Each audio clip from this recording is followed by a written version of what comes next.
बातों को नए सिरे से हमें बताया है। देखिए प्रभु ने क्या कहा, हमें बड़े ध्यान से यह देखना है। प्रभु ने क्या कहा? प्रभु ने नैतिक नियमों को नैतिक चरित्र में बदल दिया। अब हम किसी नियम पे नहीं चलते हैं, वरन हमारा चरित्र ही आत्मिक है।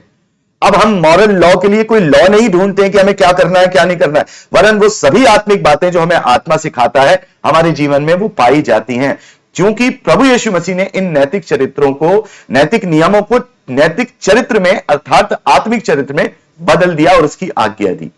जब हम नियम पर नहीं वरन आत्मिक जीवन में आत्मिक चरित्र और स्वभाव में जीते हैं, तब जो है ये 10 कमांडमेंट से भी ऊपर हमारे लिए क्या हो जाती हैं, वो बातें हो जाती हैं। देखिए जैसे प्रभु ने क्या कहा, तुम सुन चुके हो पूर्व काल के लोगों से कहा गया था हत्या ना करना। ये किसका कमांडमेंट है? ये किसका कमांडमेंट है? ये 10 कमांडमेंट का एक कमांडमेंट है कि तू हत्या ना करना। अब प्रभु क्या कह रहे हैं? प्रभु कह रहे हैं कि तुमसे कहा गया था 10 कमांडमेंट में कि तुम हत्या ना करना, और जो कोई हत्या करेगा वो कचहरी की दंड के योग होगा। परंतु मैं तुमसे कहता हूं कि जो कोई अपने भाई पर क्रोध करेगा वो दंड के योग होगा। तो प्रभु कह रहे हैं तुम क्रोध ही नहीं करना। यानी कि अगर हम 10 कमांडमेंट के ऊपर चलेंगे तो फिर तो हम क्रोध कर सकते हैं, भाई खूब क्रोध करें लेकिन हत्या ना करें। लेकिन प्रभु ने इन मॉरल लॉज को क्या कर दिया? स्पिरिचुअल लॉ, स्पिरिचुअल कर दिया कि हमारा वो चरित्र बना दिया कि तुम क्रोध ही मत करना। प्रभु का नया कमांडमेंट है।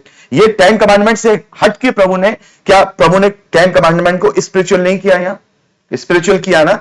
तो जो 10 हुक्म हैं उन्हें भी परमेश्वर प्रभु ने हमें स्पिरिचुअल करके कर दिया है। ठीक है, तो जो 10 कमांडमेंट में जो मोरल लॉ है वो हम पे लागू होते हैं, क्योंकि प्रभु ने वो हमें दिए हैं। अब प्रभु कह रहा है हत्या ना करना, तुमसे कहा गया था, पर मैं कहता हूं कि अपने भाई पे क्रोध मत करना। प्रभु ने क्या कहा? तुम सुन चुके थे कि कहा गया था वह विचार ना करना। कहां का कमांडमेंट है ये? कहां का? 10 कमांडमेंट का कमांडमेंट है। प्रभु क्या कह रहे हैं? इस कमांडमेंट को भी प्रभु ने क्या कर दिया? ऊपर के स्तर पे ले आए। प्रभु ने कहा लेकिन मैं तुमसे कहता हूं जो कोई किसी स्त्री पर बुरी नजर भी डाले, तुम बुरी नजर भी मत डालना।